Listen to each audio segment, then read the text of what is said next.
everybody? Coming back for another Bracket Buster update. Just finished quarterfinals, heading into Final Four in the National Championship weekend. Sadly, May Madness is almost over, but we have to do a quarterfinal recap and then a Final Four preview. So, last one, best one. Let's see how we did. All right, so first and foremost, gotta talk about the Terpies.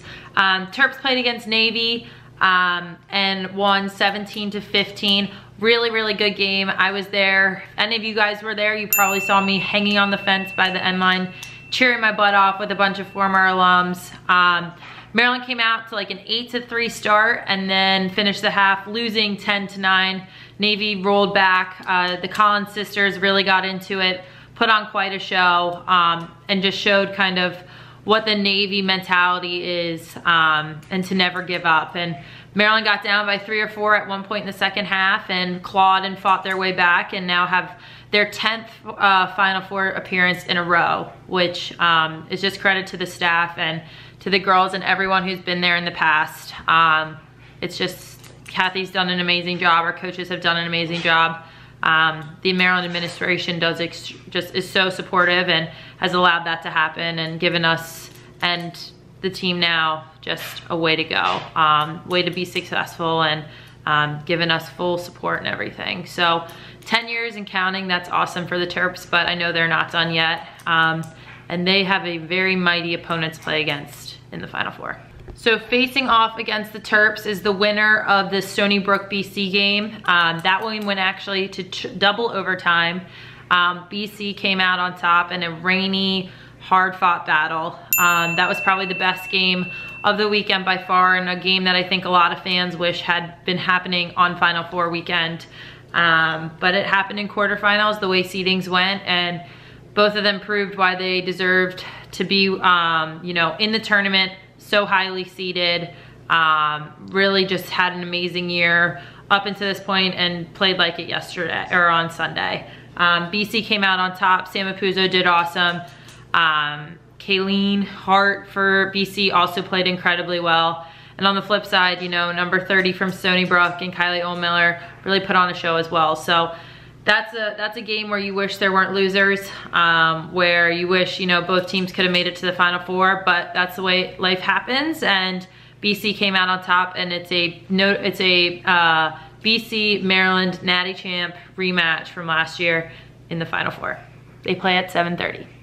And on the other side of the bracket, first for JMU versus Florida, that was a game with two teams who had never actually met before up until that point. And it ended up being a very much a defensive battle. The score was 11-8. JMU ended up coming out on top. Just a very hard fought battle. It sounded like goalies made a lot of saves, especially Haley Hicklin early on to keep Florida in it and winning. But then JMU just turned on the Jets and had a couple key turnovers that actually put them on the leaderboard, in the lead and on the board, and JMU ended up coming out on top. So they've made it to their first Final Four in a while, second in program history. And they're looking to kind of continue their run and see what happens. But they face a very seasoned Final Four opponent Friday night. So for JMU, they have a tough road to get to the national championship.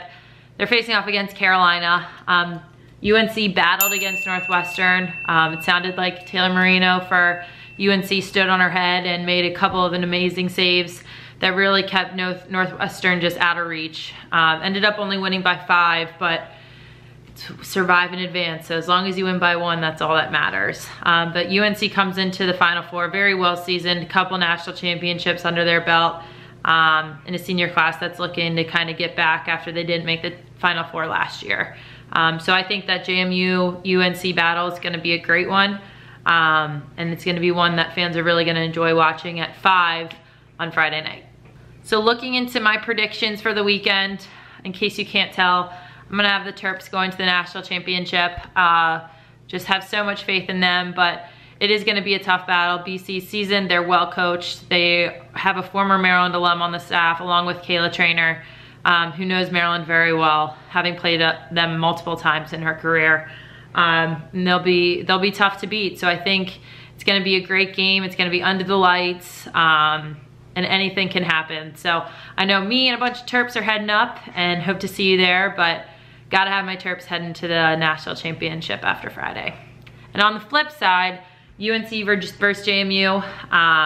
You know, it's always nice to see a newcomer in the national championship, but I really do think UNC is gonna pull that out. They have a 7-headed monster with all their offensive weapons and all the freshmen who've stepped up in the right moments, and I think they're gonna be pretty tough to beat. I think both games are gonna be close, but I ultimately think it's gonna be a Maryland-UNC rematch in the national championship.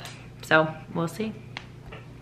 And of course, because I am a Terp fan, I went to Maryland, I have my Terps winning the national championship. I will have them every year regardless.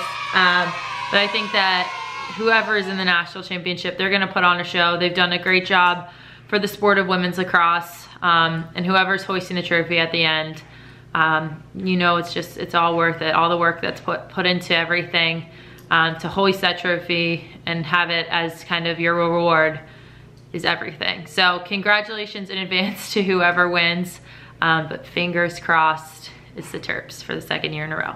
Go Terps. And I'll be at Final Four this weekend. Make sure you keep your eyes out, looking out for us. I'm sure a bunch of Terp alums are gonna be in the stands cheering on our team. But I hope to see you guys there. It's a great event for our sport. Great event for the sport of lacrosse, for female athletics. And it's something really amazing to be a part of. So hopefully I see all of you guys at Stony Brook Friday night. Bye.